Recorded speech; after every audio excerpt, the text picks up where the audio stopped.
Have you ever wondered what your life would be like if you had a second chance? Are you willing to take a gamble, open your heart, and change your thoughts and perspective for a new chance at life? Welcome to the Wisdom Cafe. I'm your host, Arthur Tassinello, a relationship and leadership coach and mentor. Join me each week for insights into how you can have more love, happiness, peace, and abundance in your life without giving up who you are. Know that you are powerful and you are the governor of your life. So listen, learn, and leap into a better future. Hi, I'm Arthur Tassinello, your host for the Wisdom Cafe, and welcome to another edition. I talk about second chances all the time because each day you have the ability to have another chance at doing things maybe a little bit differently, maybe a little bit better, something that will uplift you, maybe uplift the people around you. You know, I had a second chance some 30 some years ago, and it's like by chance I had a second chance because I had a son at a very young age. He was getting older. I wasn't planning on having any more kids, or even getting married again. But then one day, for some odd reason, I said to God, you know, God, I've been an absentee dad for so long. If I ever had the chance to do it again, I want you to know it would be totally different. Of course, God, in his infinite wisdom, 2 years later, introduced me to a woman. We married, and 14 months later, we had a little girl. So that was my second chance because she's 31 now, and for all of these years, we are very, very close.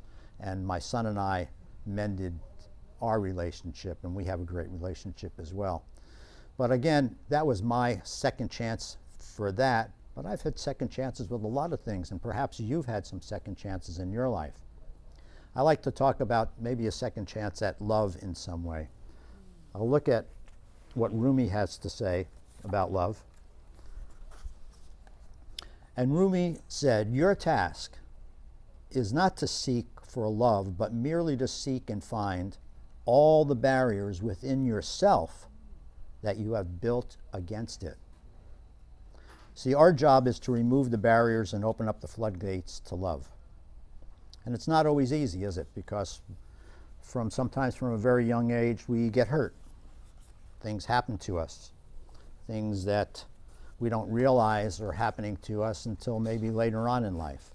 I've often said this, that in the first 7 years of life, we are really programmed by our parents and our teachers and the people around us and other family members. Sometimes, as Lori and I, and Lori's here with me, and I'll introduce her in a second, but Lori and I were talking, that sometimes we don't even realize how long it is before we start to maybe, call unprogram ourselves, to seek new knowledge, different knowledge than what we grew up with and what we were surrounded with. And it's not always easy. Sometimes, for me, I grew up with a big chip on my shoulder for a lot of things that happened as I was growing up. And it took me a long time to understand how to maybe ask questions of myself. It's not asking questions of somebody else.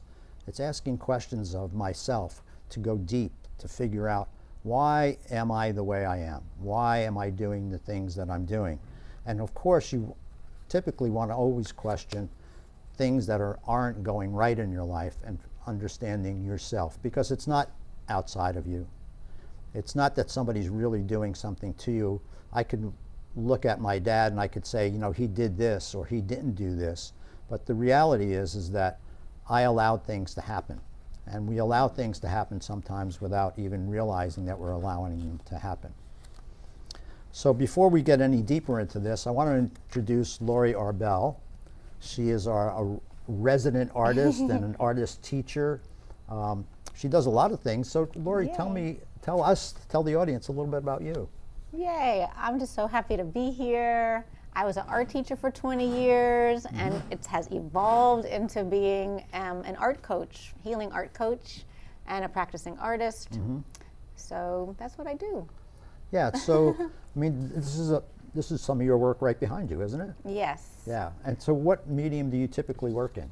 Well, I work in any medium that I need to get it out. That's why I love healing arts. So it's not always the same. Right. And that's what I do with my And how long have you clients, been yeah. doing this? Since I was born. I've always So been that's playing interesting. and experimenting. That's interesting. And Did, changing. did your parents support you in doing this? Well, that's one of those stories. It's like, did they? I always had the art materials, so you would say yes. At the same time, I went along the teaching role because, yes, of course, I'm a teacher, but I did it because I was told that's safe and that art could always be a hobby. That's So interesting. there's a subliminal little undercut that was quite powerful to making it or not Yeah, making it. and that's, I like what you said mainly because it just brings out the point is that your parents supported it in a sense because it was safe, right? It wasn't out of the comfort zone. It was something that they believed that you could do successfully, I guess. Is that Right, they would you just say had that? no experience with artists making it. And you could make your art, Right. but you teach too. Do you, so this is interesting. This brings up a question for me now to ask you. I don't know if there's a good answer for this or whatever the answer is, but do you think that because you were a girl or back then, that art was okay, but if it was a boy, would they have said? I wonder if they would have said, "Hey, art. You need to go do something else, right?" Yeah, I mean, I couldn't even go there because I still felt a similar thing. It was a hobby. It was highly suggested in different ways. It's a hobby. You won't make it as an artist. So I assume it wouldn't even have been given a shot to a gentleman as well, or my brother, but Yeah, but you were okay with that. I didn't question it because I loved my parents and I'm a happy human and kind, and so I just thought, okay, I'm a teacher. Why not? Yeah. Right. Yeah, I always make the best out of everything. So one of the things I really wanted to talk about today is, and I make some notes for myself. So to the audience and to you, what if you could trade living on autopilot for living and loving intensely and successfully? I say that because most of us really do live on autopilot. Think about just getting up in the morning and the things that you do, right? When you get up in the morning, it's do your bathroom stuff, and then maybe you make your coffee or you have your juice, or then you always put your pants on or your dress on with the left leg first and the right leg second. I mean, we are on autopilot for so many things that we do, the habits that we have. And it kind of goes back over into even how we operate with maybe our significant other, right? Maybe just with our peers or our siblings. We kind of do the same thing over and over again. We act the same way over and over again. And are we actually being authentic within ourselves? And are we being loving to ourselves and to them? What's your thought about that? I have so many thoughts. Start anywhere. Yeah, I was just literally talking about this autopilot this morning with a student. And to be on autopilot and be content, in the end, I do believe I would just feel bored. I'd feel safe, comforted, and lucky and fortunate, but it wouldn't be exciting. I think I would perhaps lose that glow. The glow comes from having something hard happen and then feeling the intense opposite. And that roller coaster is exciting, in fact. Most Sure. people like roller coasters, even though they're screaming. Life is, like the human experience is a roller coaster. Yeah, well, without a doubt. That's 100%. Who doesn't have a roller coaster life? There's Yeah. nobody that, although, it brings up, this is interesting because I did meet a doctor at a party once, and we were just chatting a little bit, and I asked him, what he did, and he told me he was a doctor, and I said, how did you start doing that? It was like his family, everybody in the family was a doctor, so there wasn't, it was like an automatic. Expectation. Right, it was Autopilot. automatic. You'll be a doctor. and he was supported to be a doctor, and his life was just very, just like this. It was, well, I call it almost like a flat line, Yeah. right? And not that he was dead, but that's the way I felt about it, because my life has always been so erratic. It's been all over the place doing a million different things. But I love that. Interesting. So, like years ago, I was married, and it was really beautiful. And I spoke to someone who said, "Lori, you keep saying that you're happy, but you're doing this. How can you?" And I went that's to him interesting. specifically because I Very wasn't interesting. creating anymore.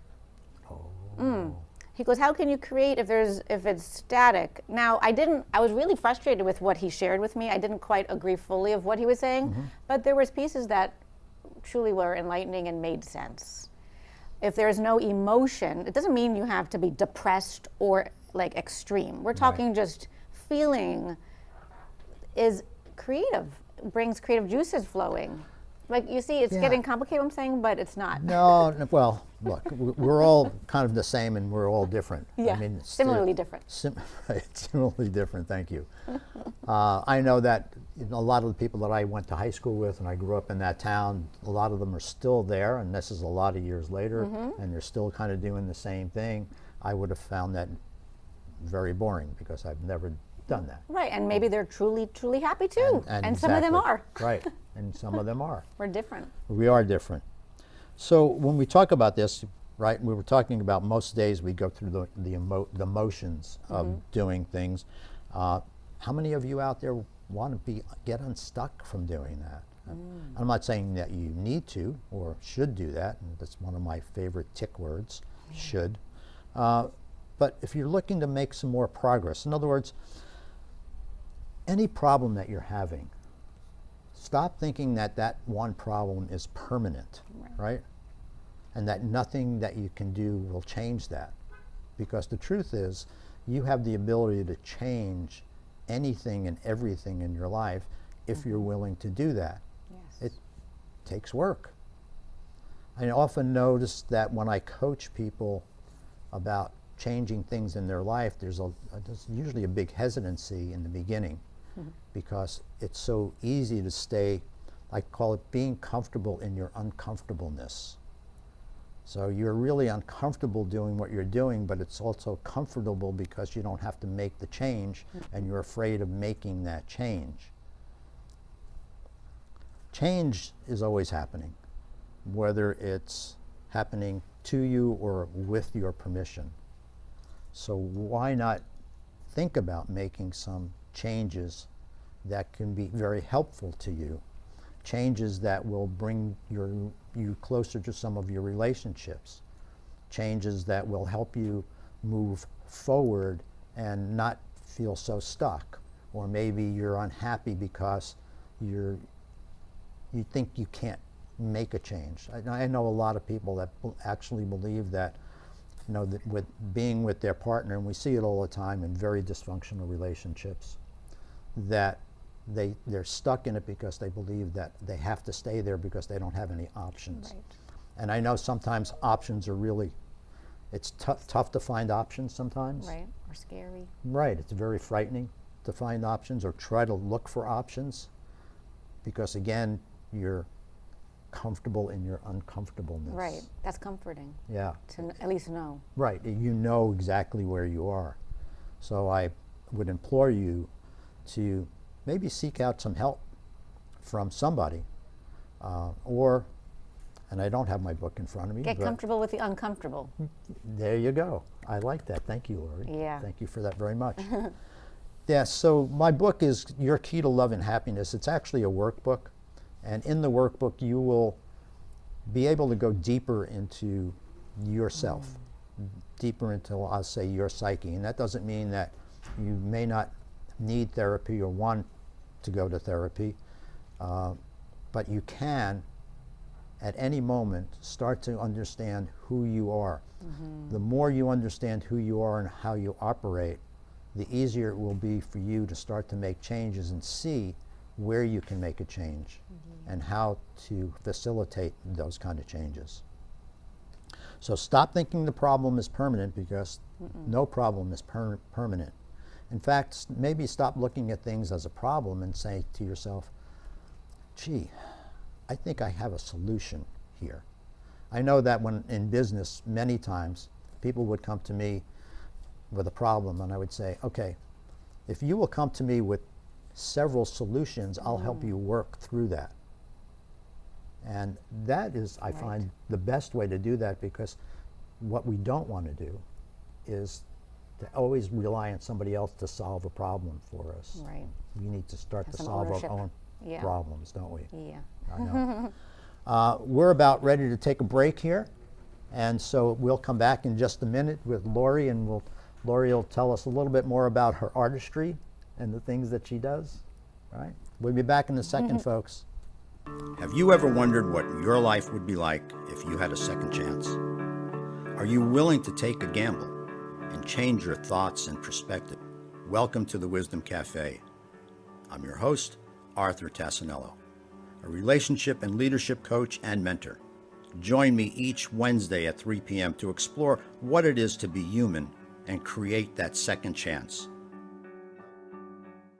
You've been watching The Wisdom Cafe with Arthur Tassinello. For more information, please contact the studio at 888-994-4995 or send an email to arthur@arthurtassinello.com. And now, back to the show. We're back, and we're having a lot of fun over here because I'm going to put Lori on the spot right now. And as Dawn asked, so Lori, what would you do if you had a second chance? Especially now that, you're divorced, right?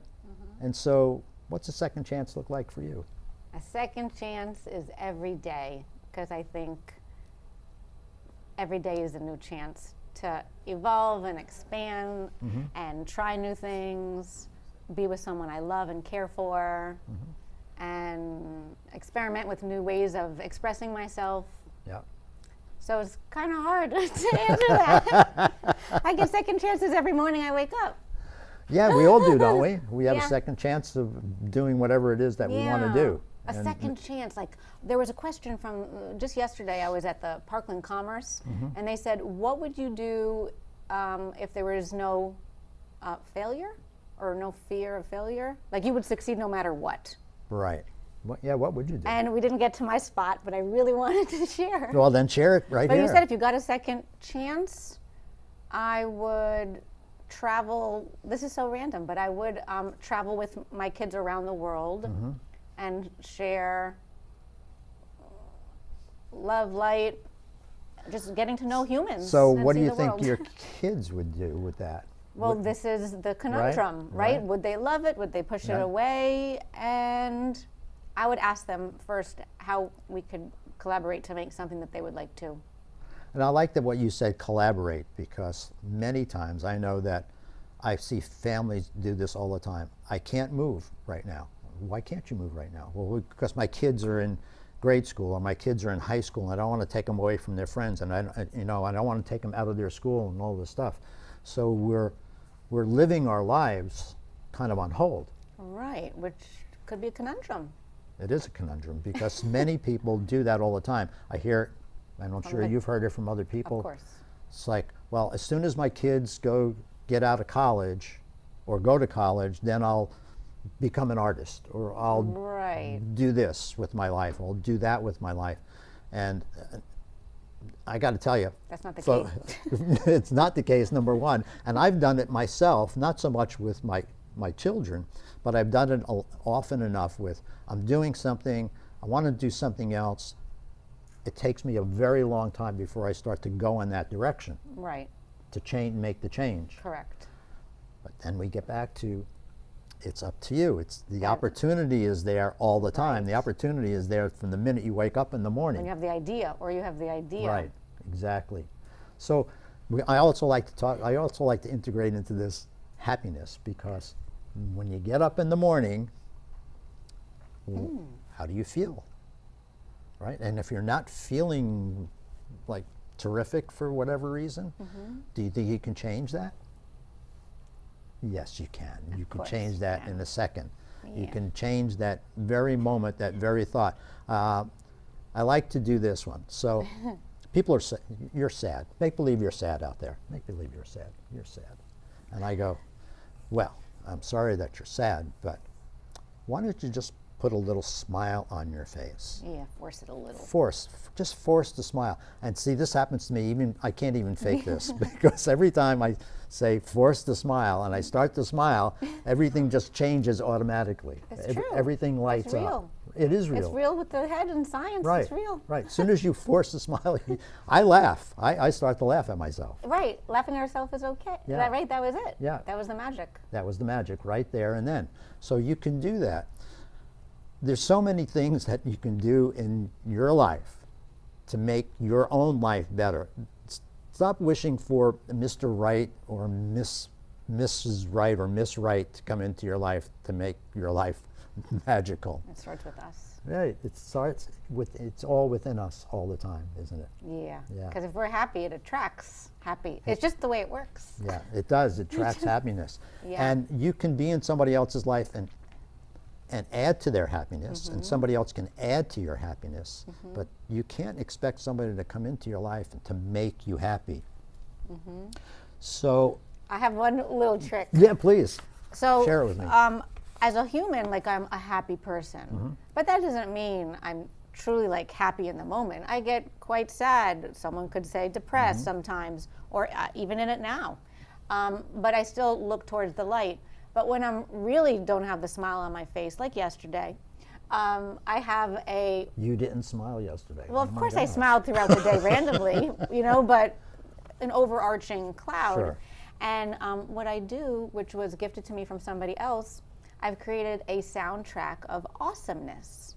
And anytime I hear a song that makes me feel beautiful, inspired, yes, yes, yes, I put it into that playlist so that when, like yesterday, I put it on, it's like, okay, I'm okay.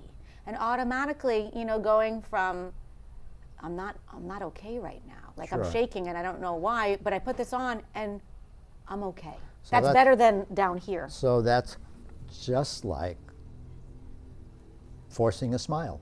Yes, because that's exactly it. Right. So, okay.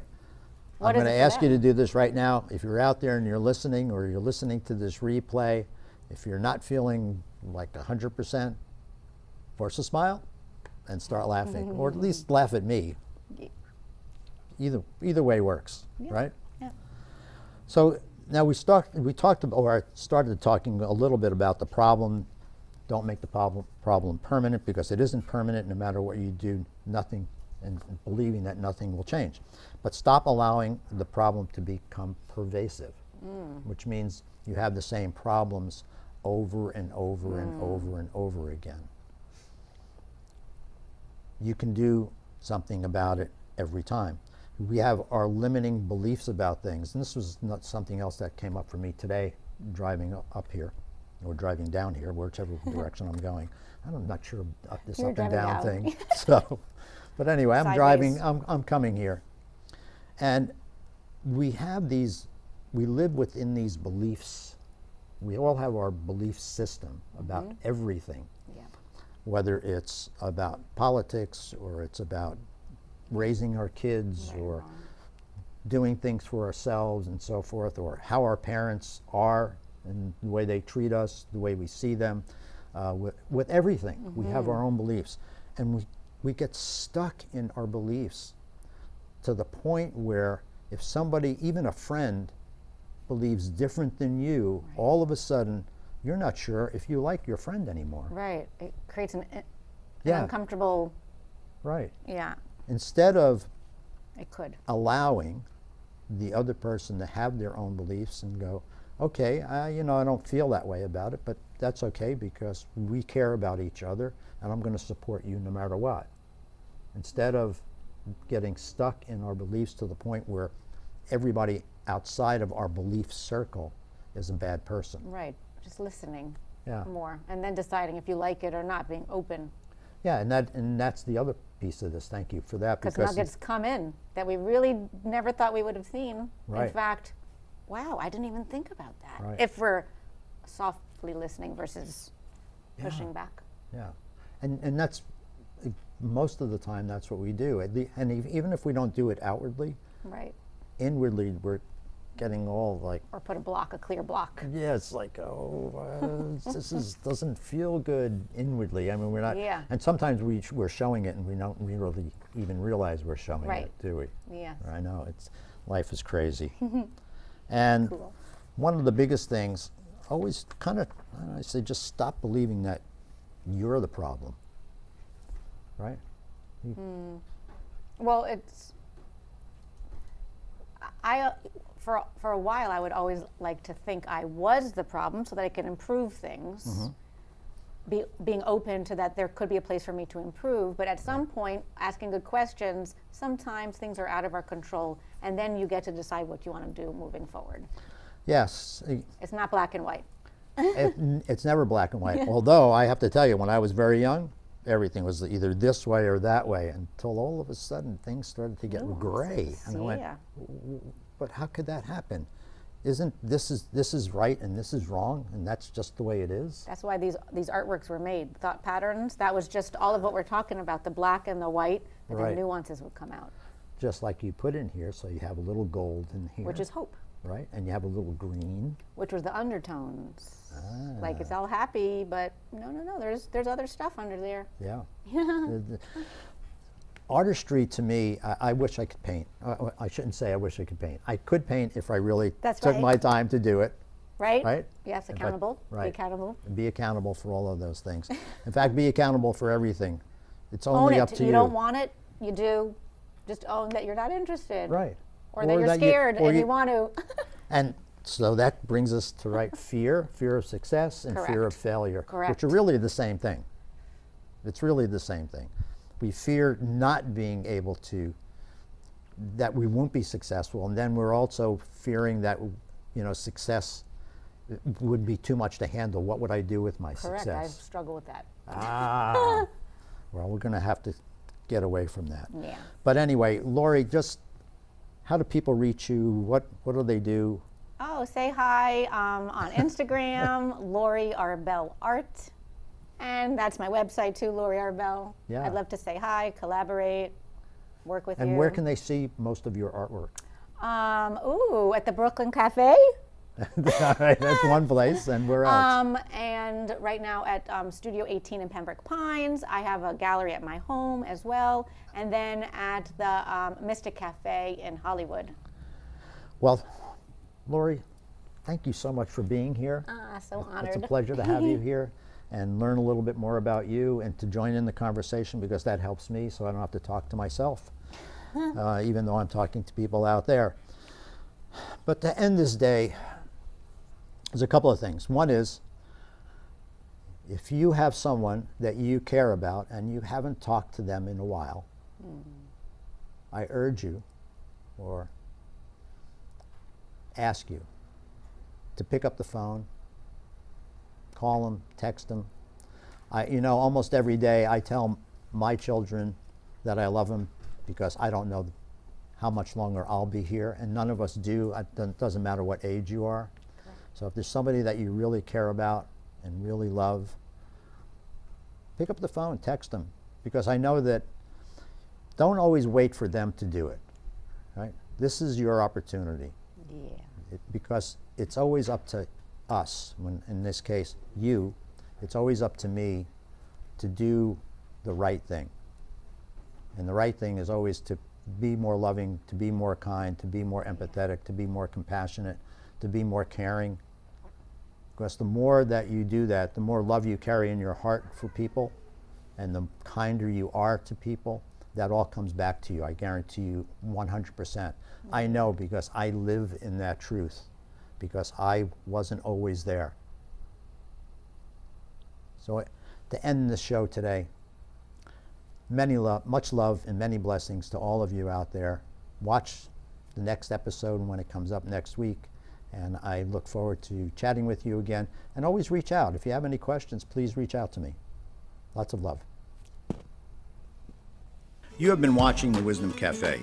Join me each Wednesday at 3 p.m. to explore what it is to be human and create that second chance, as I examine ways about how you can have more peace, love, and happiness in your life. Until next week, remember this. When you change what you do and the way you look at things, the things you